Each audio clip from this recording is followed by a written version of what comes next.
I recognize the member for Halifax Citadel Sable Island. Mr. Speaker, I'm pleased to rise tonight to speak about this bill. I'm glad to see this bill come forward.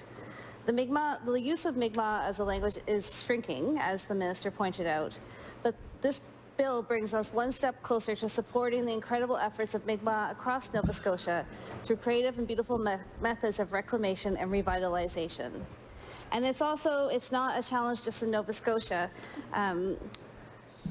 Across Canada, in 2006, 21.4% of Aboriginal people could conduct a conversation in an Aboriginal language. And by 2016, only 15.6% reported being able to do so. I can table that at some point. And so I think just to recognize that this is very much a very real issue and a very live issue for people in community. I know there's been a lot of hard work together, and the Joint Committee moving forward sounds really appropriate. I am still somewhat disappointed not to see the government be clear about a funding commitment to this work, both in its development and ongoing support. As we know, the planned systemic approach of colonization in Canada targeted the destruction of Indigenous languages. The people who ran residential schools and the bureaucrats making government policies knew that forbidding the use of traditional language would aim at the heart of culture and community. The TRC final report defines cultural genocide as the destruction of those strategies and practices that allow the group to continue as a group, including the banning of languages.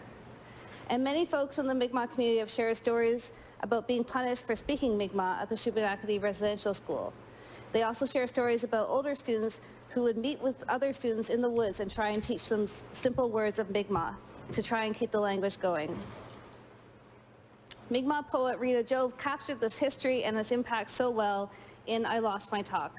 I'm not going to read the full poem, but the first stanza, I lost my talk, the talk you took away when I was a little girl at Shubenacadie School. And the poem's conclusion, so gently I offer my hand and ask, let me find my talk so I can teach you about me. And here is why we rarely talk about language as separate from culture. The Mi'kmaq language, as the member for Timberlea Prospect pointed out, tells us different things about this territory of Mi'kmaqi and our life in it. We are slowly starting to see that and starting to adopt two-eyed seeing in research and education, reflecting the need to bring together Indigenous and non-Indigenous ways of thinking and knowing to fully understand our world here in Mi'kmaqi. I wanted to share a few examples from other jurisdictions about how they are also supporting Indigenous languages. So in Nunavut, in fact, Inuktitut is the original language of 70% of Nunavut's residents, and 2/3 of residents report being able to have a conversation in that language. And when you spend time in Nunavut, it's very interesting because it's the elder and the younger generations that can speak Inuktitut, because the elder generations grew up with it, and the younger generations have benefited from the language revitalization projects, whereas it's the middle generation of parents who often lost their language because of a pressure period of colonization in the north in the middle of the 1900s.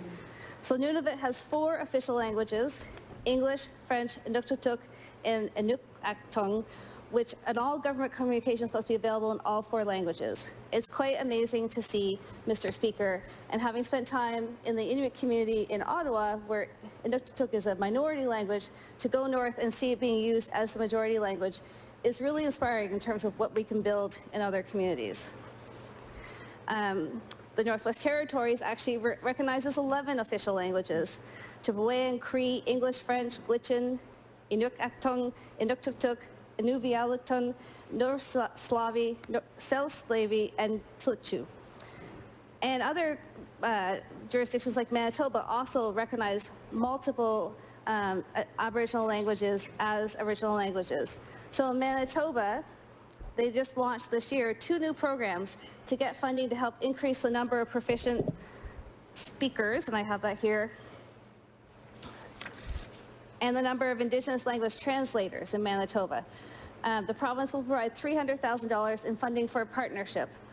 One program will focus on language programming, and the other will focus on apprenticeship around translators. In BC, there are over 34 First Nations languages and 61 dialects. The government of BC has made a number of commitments, most notably the creation of the First Peoples Cultural Council in 1990. In 2018, the province invested $50 million over 3 years for Indigenous language revitalization for the nearly 200 First Nations communities in the province. So we can see that in other jurisdictions, there's lots of examples of how language revitalization has been funded and supported. And I hope to hear more about that as we go through. I think this is a really critical part of overcoming a legacy of colonization, racism, and ongoing stigma and discrimination. Thank you.